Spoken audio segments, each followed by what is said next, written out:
Salut à tous et bienvenue dans ce cours sur notre web TV Studio M Casablanca sur youtube.com.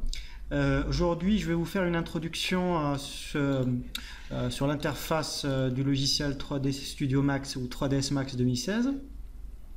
Donc ce cours que je fais en général, c'est un résumé du cours que je fais à mes étudiants lors de la première séance de leur formation sur le logiciel.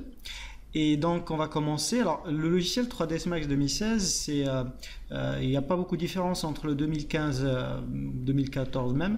Il y a surtout des nouveautés mais qui ne changent pas vraiment la façon avec laquelle on travaille avec. Et donc je vais quand même rester assez basique sur les choses qui n'ont pas changé pour ne pas embrouiller ou bien créer de la confusion chez les novices ou les débutants, on va dire. Alors le logiciel 3ds Max, quand on l'ouvre, alors on a cette interface là.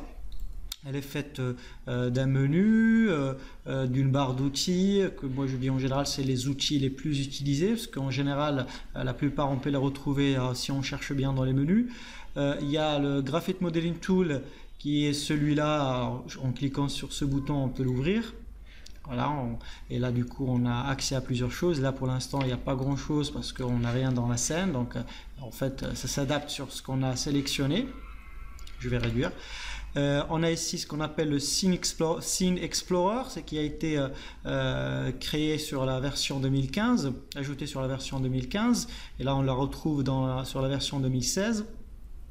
Donc Scene Explorer, pour ceux qui ne savent pas d'où on peut la voir, en fait dans tous c'est Scene Explorer, quoi. Donc on peut avoir ça en tout cas. On a ici les 4 vues de départ, donc de base. Ok, donc on peut voir la même scène de différents côtés. Donc là j'ai la version américaine ou anglaise. Alors on a la vue perspective qui représente la vue, on va dire, à l'œil humain, et là on a left, top, front. Bien sûr qu'on peut changer. Alors c'est la même vue, on a ici un navigateur, etc. C'est la même chose, c'est le même principe. On peut agrandir une vue comme je vais faire rapidement ici. Voilà, donc voilà, ou bien celle-là, et du coup on peut travailler. Donc je vais parler après des différents types de vues. On a ici ce qu'on appelle le panneau de commande. Alors le panneau de commande, ça permet au command panel en anglais. On a ici plusieurs onglets, alors par exemple Create, Modify, Hierarchy, ou bien Hierarchy, Motion, ou bien Mouvement, Display ou Affichage, etc. Bon. Donc là on a différents trucs. Alors on va dire que moi je dis en général à 90% du travail se fait là, d'accord, en termes de modélisation principalement on va dire. Et en bas alors on a ici le timeline, donc bien sûr, c'est un logiciel dans lequel on peut faire des animes. Alors, par défaut, 3ds Max nous propose une timeline de 0 image ou de l'image 0 à l'image 100. Ok. En bas ici, on a d'autres endroits. Par exemple, là, c'est en gros, il nous montre ce qui est sélectionné ou pas. Là, c'est ce qu'on peut faire ou pas. Là, c'est pour le script, ce qu'on peut écrire des scripts sur le logiciel. Donc, c'est un langage qui s'appelle MaxScript. Ici, on a différentes informations. Là, la X, Y, Z qui serait par exemple la position. On peut aussi avoir la rotation d'un objet, etc. etc. On a ici quelques informations par rapport à la grille. Là, c'est pour gérer tout ce qui est création d'images clés pour l'animation. Là, c'est pareil. Là, c'est pour lire la time, faire play par exemple. Faire play, voilà, donc ça lit. Ça lit la vidéo, donc s'il y a une animation on pourra la voir. On peut ici par exemple time configuration augmenter le temps qu'on voit ici, donc on peut mettre de 0 à 50, de 0 à 500, etc. On peut changer aussi la vitesse de lecture, 25 images secondes, ou bien 24 images secondes, ou bien 30, ou 120 ou 200, ce qu'on veut.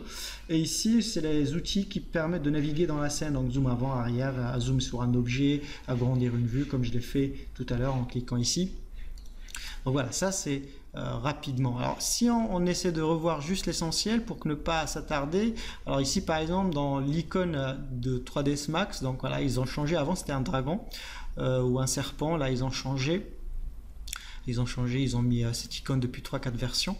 Alors, si je clique ici, alors je vais trouver New, et quand je reste quelques secondes, on va dire 1 ou 2 secondes sur New, bah, il m'affiche d'autres propositions. Alors il y a New All. Alors si on est anglophone, on peut comprendre facilement, il faut juste lire. Si on a une version française, ce sera encore plus simple. Mais en tout cas, donc là, New All, en fait, il enlève tout ce qui est dans la scène.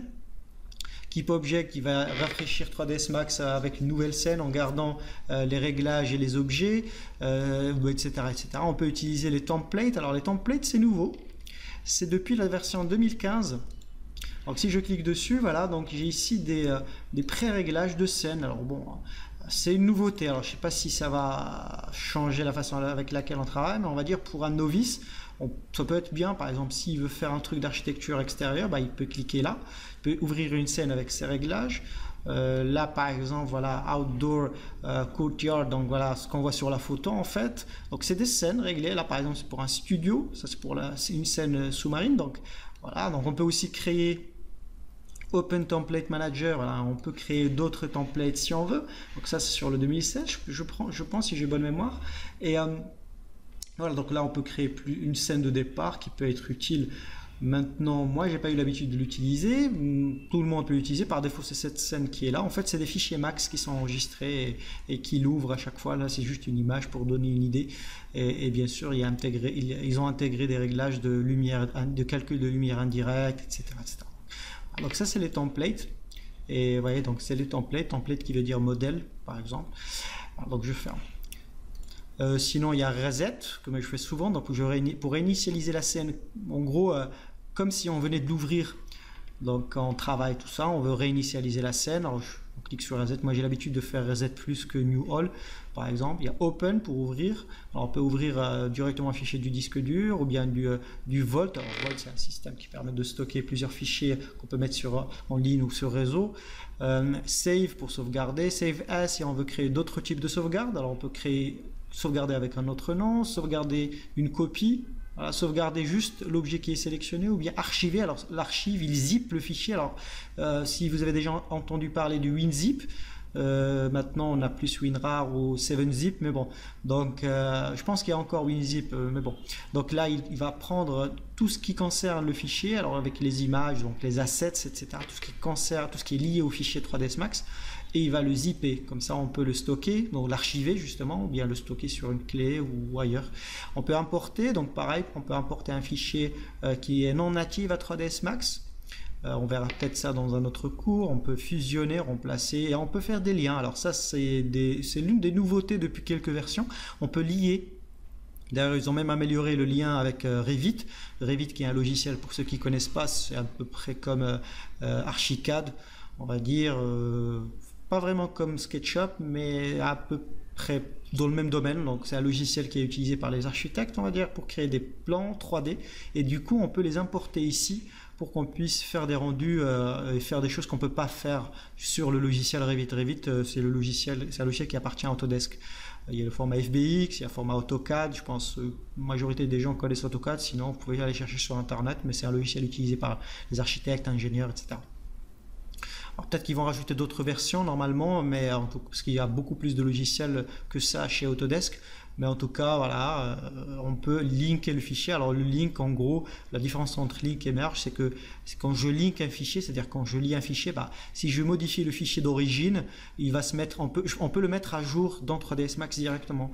C'est-à-dire si on a fait déjà un travail sur 3ds Max par-dessus la scène qu'on a créée dans Revit par exemple ou AutoCAD, et après on a modifié le plan, on a changé les dimensions d'une pièce par exemple ou d'une porte, etc. On peut la faire sur le logiciel Revit et après en enregistrant, et ici on revient, on réinitialise ou bien on reload, c'est-à-dire on va recharger le fichier grâce à ce lien et il va se mettre à jour en nous gardant les quelques réglages qu'on a fait dans 3ds Max. Donc ça peut être vachement utile. Exporter, donc on peut exporter comme la majorité des logiciels, on va dire. Alors, on peut envoyer vers d'autres logiciels, donc là vers Maya, Motion Builder ou Moodbox, si ce sont des logiciels de 3ds Max. Donc Maya, c'est pas un concurrent, il appartient à la même entreprise, mais c'est un logiciel qui fait de la 3D, d'animation, etc. Motion Builder, c'est surtout pour l'animation. Moodbox, c'est un concurrent à ZBrush peut-être, pas à 100%, mais en tout cas c'est un logiciel qui permet de sculpter ou de texturer en 3D, de créer du détail sur un mesh modélisé sur 3ds Max. Voilà, donc ZBrush par contre, c'est la même chose à peu près que ZBrush, sauf sur quelques façon de travailler, par exemple au niveau des calques, par rapport aux textures, etc. Et la compatibilité directe avec 3ds Max. ZBrush, il a une autre différence, si je peux dire, c'est qu'on peut créer à partir de zéro, alors que Mudbox, non, il faut absolument un objet de départ qu'on doit créer dans un logiciel de 3D tel que 3ds Max. Donc là, du coup, je modéliserai par exemple un personnage, après, ou bien un paysage, et je ferai send. Là, je send as a new scene, donc envoyer comme une nouvelle scène dans Mudbox qui va se lancer, et du coup, je texture, j'ajoute des détails, des craquements sur la pierre, des rides sur un visage, etc. Référence, donc on peut travailler, ça permet de travailler avec, surtout quand il y a un groupe, par exemple, le conteneur, c'est comme une boîte, voilà, qu'on peut fermer, dans laquelle il y a un objet, et on peut importer des conteneurs, et du coup plusieurs personnes peuvent travailler sur la même scène, mais sur des fichiers différents, et à la fin, on peut récupérer tout ça, ou les mises à jour se font sur un fichier mère, ou sur un fichier principal, ce qui permet d'aller plus vite. On n'aura pas à remplacer à chaque fois, réimporter le fichier à chaque fois. Xref, ça importe un fichier dans la scène, ça permet surtout d'économiser de la mémoire, mais en fait on a un fichier max. C'est le même principe que Link Revit et Link AutoCAD, mais c'est juste que c'est beaucoup plus ancien, et ça marche avec les fichiers 3ds Max. On a Xref Scene. Alors par exemple, je veux travailler juste un personnage, ben, je peux linker toute la scène avec un fichier max externe, donc je ne pourrai pas le modifier, je ne pourrai pas modifier cette scène ou voir cet objet dans le fichier ici, si je fais ça, si j'utilise Xref Scene ou Xref Objects, mais si je veux modifier par exemple la scène, bah, je devrais ouvrir le fichier d'origine, donc le fichier 3ds Max qui est lié, je dois l'ouvrir à part sur une autre instance de 3ds Max et le modifier là-bas, et si je l'enregistre, bah, il va se mettre à jour dans la scène où je l'ai importé en utilisant Xref. Voilà, donc voilà, c'est des outils surtout pour aller plus vite. Il y a ManageLink, c'est pour gérer les liaisons qu'on a faites avec Revit, AutoCAD et tout ce qui va avec. Asset Tracking, ça permet de gérer les chemins, voilà, les paths, donc les chemins vers les éléments de la scène, que ce soit texture, etc. Manage, ça permet de gérer un dossier de projet. Donc 3ds Max, il travaille par dossier de projet. Alors on peut créer un dossier de projet dans lequel lui il va organiser tous les éléments. Properties, donc voilà, ça c'est les propriétés du fichier, les détails, etc. Donc on peut rajouter ça. Bien sûr, il y a options. Il y a beaucoup plus de choses, bien sûr, mais bon, on va peut-être pas rentrer dans ça. Pour un novice, ça peut paraître, c'est du chinois, mais en fait, c'est juste des choses. En général, moi je change rarement ça, mais on peut le faire si on veut. On peut modifier pas mal de trucs.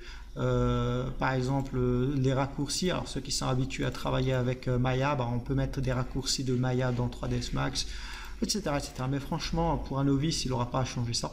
Donc je vais faire annuler. Ici, donc, alors oui, avant de passer en bas, il y a une nouveauté que je voulais montrer, c'est le design standard. Donc ici, on a les workspace. Les workspace, c'est les espaces de travail. Work, travail, space, espace. Et on peut créer des espaces de travail différents. Alors, il y a un nouveau design standard. Donc, regardez là comment c'est. Je vais ouvrir ça. Donc voilà, 2015 ou 2014, moi je travaille comme ça. Là, ils ont rajouté cette partie-là dans le 2015, que je peux fermer bien sûr.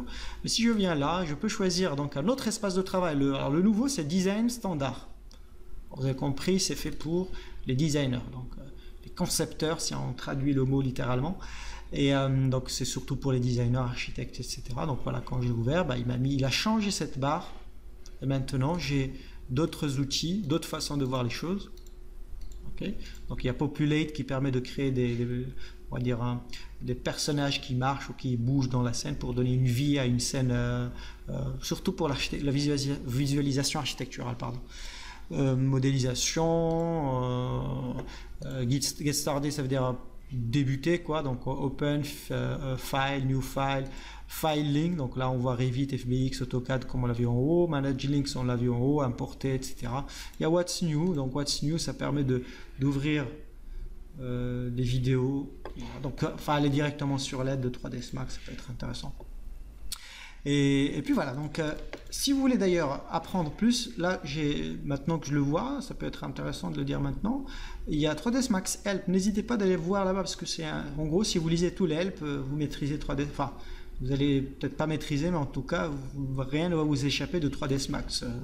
Là j'incite les gens à l'utiliser parce que c'est la documentation la plus complète sur 3ds Max avec les détails, les tips, les updates et tout.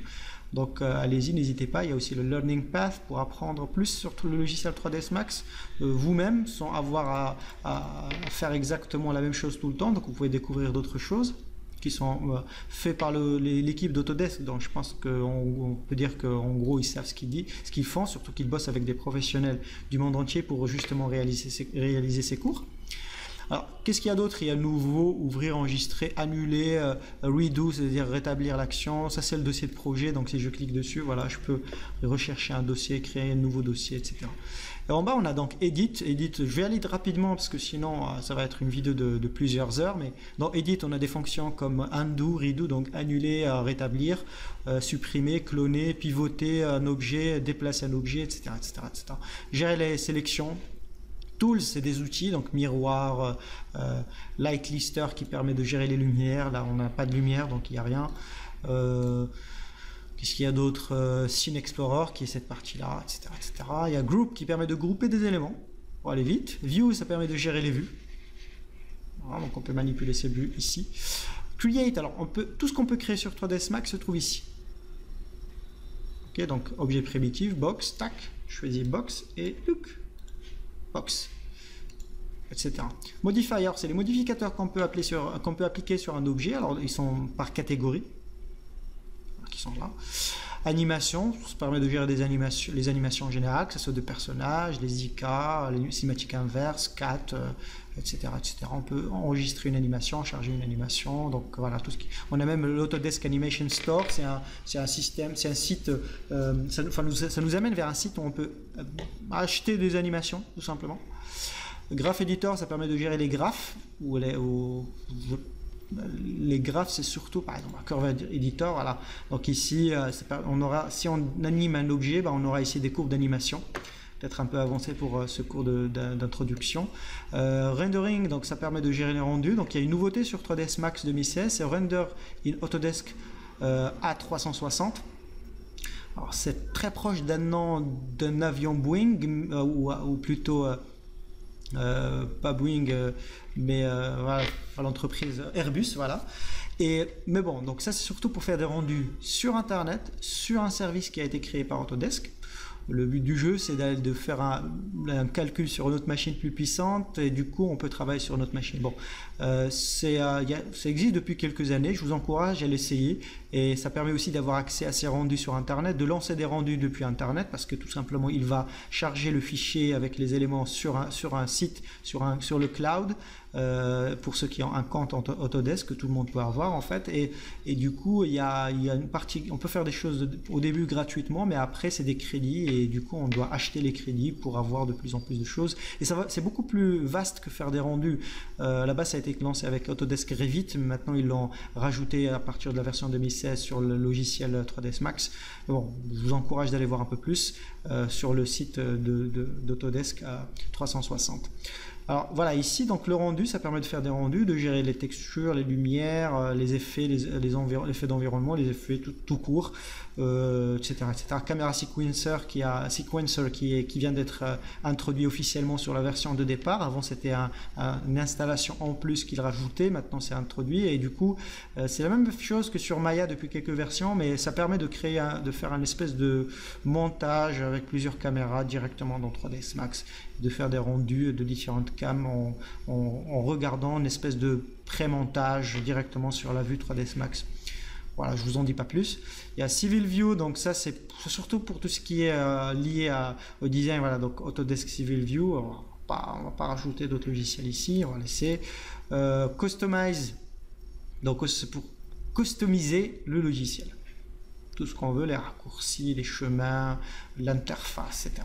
Scripting, donc ils ont changé le nom, avant c'était pas scripting, mais là c'est un nouveau et du coup on peut créer des scripts, parce que 3ds Max est très puissant par rapport à ça, donc c'est un langage qui s'appelle MaxScript justement, et on peut créer des plugins, créer des fonctions qui n'existent pas, ce qu'on appelle aussi ailleurs des macros, donc des fonctions qui permettent de créer des objets ou des éléments de la scène qui pourraient être complexes, mais on peut le faire d'une façon beaucoup plus rapide, juste en créant des scripts. Donc il faut savoir un petit peu scripter, pas être programmeur, mais en tout cas scripter. Il y a par contre une nouveauté, c'est le Max Creation Graph. Donc si je fais New, voilà, donc ça c'est une nouveauté. Alors je vais essayer de poster une autre vidéo peut-être au cours de l'année sur cet outil qui, je pense, alors c'est l'une des vraies révolutions de la version 2016.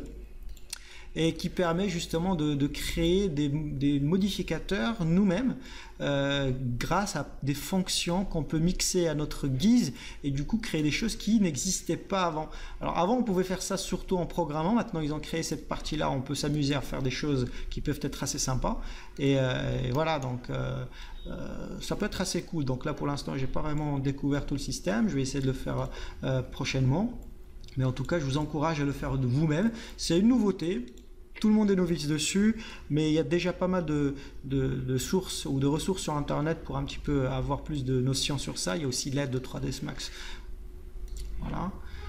Et l'aide. Donc voilà, donc What's New, c'est les nouveautés de la version, l'aide, etc. Le tutoriel, donc pour apprendre à travailler avec le logiciel, etc. Donc voilà, comme je vous ai dit, vous pouvez vraiment chercher et trouver des choses intéressantes par vous-même. En bas, c'est les outils, donc annuler, rétablir, la même chose que c'est là, que ce qui se trouve là. Là, à la limite, ils ont rajouté ce bouton qui permet d'avoir accès aux commandes qu'on veut annuler. Là, non. Mais bon. C'est pour lier deux objets, pour délier les objets qu'on a liés. Ça, c'est pour filtrer les sélections. Donc, si je veux sélectionner que les lumières, je me mets sur Light. Du coup, je ne sélectionne que les lumières, etc. Et il y a ça, c'est pour les objets. Sélectionner par nom. La forme qui permet de sélectionner, rectangle. Ceux qui ont déjà travaillé avec Photoshop, je pense qu'ils ont déjà une idée. Ça, c'est pour sélectionner un objet. Alors là, par exemple, normalement, si je fais ça, toc, il le sélectionne. Voilà, je refais, il le sélectionne. Si j'appuie, je vais faire la même chose. Et non, là, il ne va pas le sélectionner. D'accord? Quand il est sélectionné, il est bleu. Donc maintenant, avec cette fonction, en fait, ce qu'il faut faire, c'est dessiner un rectangle. Voilà. Qui englobe tout l'objet, et là, il le sélectionne. Après l'avoir sélectionné, on peut le déplacer. Donc ça, c'est les transformations. On peut déplacer un objet, pivoter un objet. Voilà, donc sur les axes X, Y, Z. Donc rouge, vert, bleu, c'est pour X, Y, Z. Donc RVB, X, Y, Z. Voilà, qu'on peut voir ici. Alors 3ds Max, c'est un logiciel dont l'axe Z va vers le haut, par exemple, alors que Maya Y va vers le haut. La Z pour eux, c'est la profondeur. Sur Maya, donc. Échelle, agrandir sur deux échelles, sur une échelle, ou sur un axe, pardon, ou sur les trois axes. Ça, c'est pour déplacer un objet, pour placer un objet sur un autre. Ils ont rajouté une nouvelle fonction pour pivoter un objet sur un autre objet. Ça, c'est pour caler les axes. Donc, par défaut, c'est World, mais je peux faire, par exemple, pour que ça soit plus visible, sur Screen. Et vous voyez, Screen, là, les axes, ils sont liés, enfin, ils pointent vers l'écran. Là, le Z, c'est vers l'écran. Alors que tout à l'heure, si je remets World, Z c'est vers le haut. D'accord. On peut aussi mettre View. Voilà, pour l'instant c'est la même chose. On peut faire Local. C'est la même chose. Si je pivote l'objet, je vais prendre par exemple déplacement. Voilà, donc là je suis. Vous voyez, donc les axes sont sur l'objet. Si je mets World, là, les axes ils s'adaptent sur l'axe de l'univers, du world, ou bien le world, ça veut dire l'univers ou monde si vous préférez. Alors que local, voilà, ça reste calé sur l'objet. On le voit bien ici, regardez là, c'est sur l'objet en local. Et world, c'est sur l'univers de 3ds Max. Voilà. Ça, c'est pour aligner le point de pivot. Donc, ce que vous voyez ici, on appelle ça un point de pivot. Ça permet en gros, c'est un point de référence sur l'objet. C'est comme le point d'ancrage sur After Effects, Illustrator, Photoshop, d'autres logiciels. Alors là, par exemple, si je sélectionne deux objets, je vais créer une petite pote. Voilà, je sélectionne les deux objets. Regardez, je vais utiliser rotation. Je sélectionne les deux. Je vais sortir de ce mode. Voilà, hop. Donc les deux objets tournent autour du centre. Pourquoi? Parce que ici, je lui ai dit, par défaut, c'est le centre de la sélection. Mais maintenant, je vais changer ça. Je vais mettre, voilà, ça. Regardez ce qui se passe. En fait, même s'il y a plusieurs objets sélectionnés, chacun va tourner sur son propre point de pivot. Et si j'utilise le dernier, bah, tout est calé par rapport au centre de l'univers. La preuve. Voilà, d'ailleurs, le point de pivot ne change même pas de place. Tout tourne autour du centre. Effectivement, parce que celui-là, Use Transform Coordinate Center, qui va utiliser le centre des coordonnées qui est 0, 0, 0, qui est le centre qui est ici. Voilà, donc je vais aller un petit peu plus vite. Donc ici, ça permet d'avoir de l'accrochage. Par exemple, si je veux créer une boîte en utilisant la grille. Pour ceux qui utilisent AutoCAD, ils connaissent très bien ce genre de fonction. Bah, ici, ça existe aussi, tout simplement. Ici, on peut gérer les sélections. Donc, je peux créer des selection sets, en fait, des ensembles de sélections. Alors, je vais créer, pardon, sélectionner ces deux objets. Je vais mettre sélection 0,1. Je fais entrer. Et là, je désélectionne en cliquant sur le vide. Maintenant, à la place de refaire ma sélection, je peux la retrouver ici. Tac. Et il va me la resélectionner. Bon, là, c'est un exemple simple, mais quand on a une scène avec des centaines d'objets, ça peut être vachement intéressant. Là, c'est pour miroiter un objet, aligner un objet sur un autre. Par exemple, je prends celui-là, je veux l'aligner sur celui-là. Voilà, il me dit alors comment. Alors, la position X, Y, Z, oui. Point de pivot sur point de pivot, oui. La rotation, oui. L'échelle, si je veux aussi. Je fais OK, voilà, donc il aligne. Je le remets à sa place. Enfin, voilà. Donc, là, c'est Scene Explorer, donc je peux l'ouvrir. C'est un nouveau bouton qui a été créé sur la version 2016. Je ne pense pas que ça existait sur le 2015. Donc voilà, Scene Explorer, comme vous voyez, c'est la même chose. Voilà, je le ferme. Ça, c'est le Layer Explorer. Donc ça permet de gérer aussi les calques. Oups, voilà, donc on a ça. Ça, c'est le ribbon. Il l'appelle ça ribbon, donc le ruban. Donc je peux le fermer, hop, et le remettre. Donc, je vais remettre d'ailleurs sur Workspace pour retrouver l'interface de base dont j'ai l'habitude de travailler avec. Voilà, donc on a ça. Et qu'est-ce qu'on a? On a l'éditeur de courbes, Schematic View. Schematic View, c'est juste, il permet de montrer tous les objets avec les liens entre ces objets-là. Parfois, quand on a une scène tellement complexe, ça permet d'avoir une meilleure idée visuelle, on va dire, sur ce qui se passe dans la scène. Surtout que les liaisons et les trucs par rapport au squelette de personnages, etc., on ne peut pas voir tous les détails, on ne voit que le squelette. Et ici, on peut voir tout ce qui est caché à l'intérieur. Pardon, tout ce qui est caché à l'intérieur avec des liaisons. Par exemple, je vais prendre cet objet, je vais le lier avec cet objet-là. Voilà, et là, on voit que les deux objets sont liés. Je prends l'objet et je unlink. Voilà, là, ils ne sont plus liés. Voilà. Ça, c'est une idée rapide. Ça, c'est pour l'éditeur de matériaux. Donc, si je clique dessus, il va m'ouvrir. Voilà, donc le Slate Material Editor. Donc, ça, ici, on peut gérer les matériaux de la scène pour mettre du verre, du plastique, du bois, de la pierre, tout ce qu'on veut. Et cette partie-là, c'est pour gérer le rendu. Alors, il n'y avait que les trois boutons ici. Donc, Render Setup pour régler les réglages. Enfin, ils ont changé l'interface, mais en fait, ici, c'est pour gérer les réglages du rendu. Ça, c'est pour ouvrir la fenêtre qui permet de voir le rendu, par exemple. Et le dernier, c'est pour lancer le rendu. Alors, je vais cliquer dessus. Voilà, il est en train de calculer. Ça, c'est l'image. Cette fenêtre-là, c'est la même qu'on peut ouvrir ici. Donc, tout à l'heure, c'était noir. Maintenant que j'ai lancé un rendu, bah, il y a les trois objets que j'ai dans la scène. Et ils ont rajouté ces deux boutons. Alors que les deux boutons, ça permet de lancer le rendu sur Internet. Et celui-là, de voir les images qu'on a rendues sur le cloud, sur Internet, quoi. Donc, voilà, c'est surtout ça. Donc le Gravity Modeling Tool, on l'a déjà vu. Ça, alors là, j'ai ouvert deux. Alors, attendez, on peut le fermer normalement.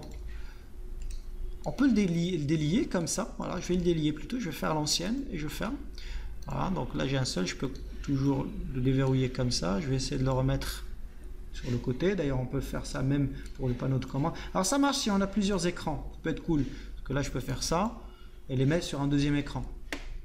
Mais sinon, on le laisse ici. Tac. Je vais mettre ça aussi là, tac, voilà, donc j'ai changé, mais je vais laisser comme tel, parce que j'ai l'habitude de voir la scène comme ça. Et puis voilà, donc là, on a tous les objets de la scène, donc si j'ouvre, je vois les trois objets, je peux les masquer, par exemple, ouais, etc. Donc il y a pas mal de choses, ça c'est un filtre des éléments affichés, donc par exemple, ça c'est des géométries, alors si je viens là, il n'existe plus. Si je crée une lumière, par exemple Free Light, voilà, donc là, j'ai une lumière, si je décoche lumière, tac, il m'enlève la lumière. Donc c'est beaucoup plus poussé que ça, mais bon, ça c'est juste pour vous donner une idée. On peut aussi chercher quand on a 10 000 objets, on peut chercher trouver les objets qu'on veut, mais bon, il faut bien sûr les nommer. Si on ne les nomme pas, si on ne respecte pas la nomenclature, on va dire, on ne passe pas par cette étape, ça va être un petit peu difficile de trouver un objet spécifique. Voilà, donc, et après on a les vues, donc les 4 vues, c'est des vues. Alors on a les vues, ce qu'on appelle les vues orthographiques, ou tout simplement où il n'y a pas de perspective. D'accord ? Et on a la vue perspective qui prend en compte la perspective. Donc en gros, plus l'objet est loin, plus il est petit. Plus il est petit. Alors que sur une vue, par exemple, vue pas orthographique, mais je vais mettre par exemple top, je vais prendre cette vue là, voilà, je vais mettre ça. Alors c'est à peu près la même chose, donc voilà. Si je prends cet objet là, je prends cette vue là. Si je prends l'objet et je l'éloigne, ici il a la même taille, mais ici il devient de plus en plus petit. Pourquoi? Parce que là il ne prend pas en compte la perspective, mais là oui. Alors, cette vue, ce serait plus pour caler des éléments ensemble, pour du détail. Et là, c'est pour s'approcher un petit peu de ce qu'on pourrait voir dans la vie réelle. Alors, voilà, les 4 vues. Alors, pour la navigation, et ben, ici, rapidement, on peut utiliser cela. Mais on peut aussi utiliser les raccourcis. Donc, il y a la molette. Voilà, zoom avant, zoom arrière. Bouton milieu.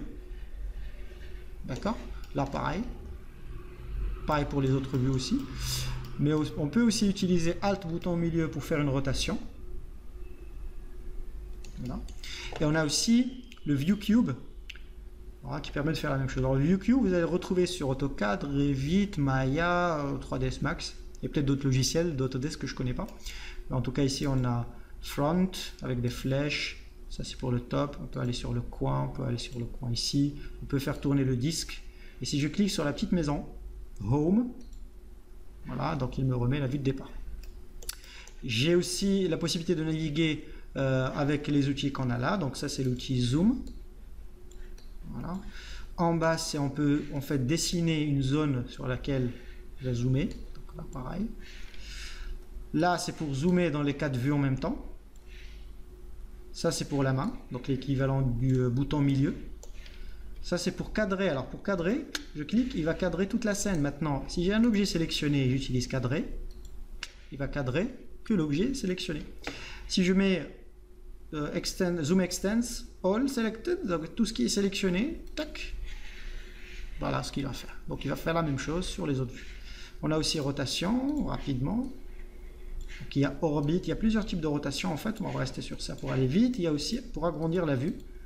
Ça ou ça aussi. Donc, je sélectionne la vue, vous voyez, il y a un cadre jaune, doré, on va dire. Donc je sélectionne la vue et j'ai ça. Alors le raccourci de ce dernier que j'ai pas donné, c'est Alt W. Alt W, Alt W. Là pareil, je mets la souris ici sans cliquer, Alt W, il change de vue. Là, sans cliquer Alt W, il change de vue. Pour le Zoom Extend, c'est Z. Donc là, voilà, je mets comme ça, je sélectionne cet objet. Je peux même le sortir, là, et je mets Z. Il va zoomer dessus. Si rien n'est sélectionné, je répète, il va zoomer sur toute la scène. Et maintenant, à côté, on a le panneau de commande. Premier onglet, c'est Create. Bah, en fait, c'est l'équivalent de ce qu'on a ici. C'est juste qu'on va dire qu'il est plus visuel. Voilà, on a beaucoup plus de choses. On peut juste... Moi, j'ai l'habitude de travailler ici, donc je peux aller dans Standard, choisir un objet primitif standard et le créer dans ma scène, tout simplement. Alors, on a Modify, pour modifier l'objet, on peut appliquer des modificateurs dessus. Par exemple, Bend, voilà, qui permet de faire ça. Hierarchy, c'est pour gérer l'hierarchie, le point de pivot, etc. Motion, c'est tout ce qui est lié à l'animation. Affichage, on peut filtrer ou cacher par catégorie, etc. Ou bien geler un objet, cacher un objet, etc. Et le dernier, donc c'est Utilities ou utilitaire, où on a d'autres fonctions. Donc, par exemple, on a Motion Capture, on a pour les mesures, on a Perspective Match qui permet de régler la vue sur une photo, du coup pour faire de l'intégration d'un objet fait en 3D sur une vraie photo. Et en bas, on a la tête de lecture, donc. Et ici, en bas, on a vu un petit peu. Alors, si je clique sur le bouton, voilà, je vous ai dit tout à l'heure que ici, ça permet de changer la position. Donc, je peux taper la position, par exemple, 10. Ici, 20.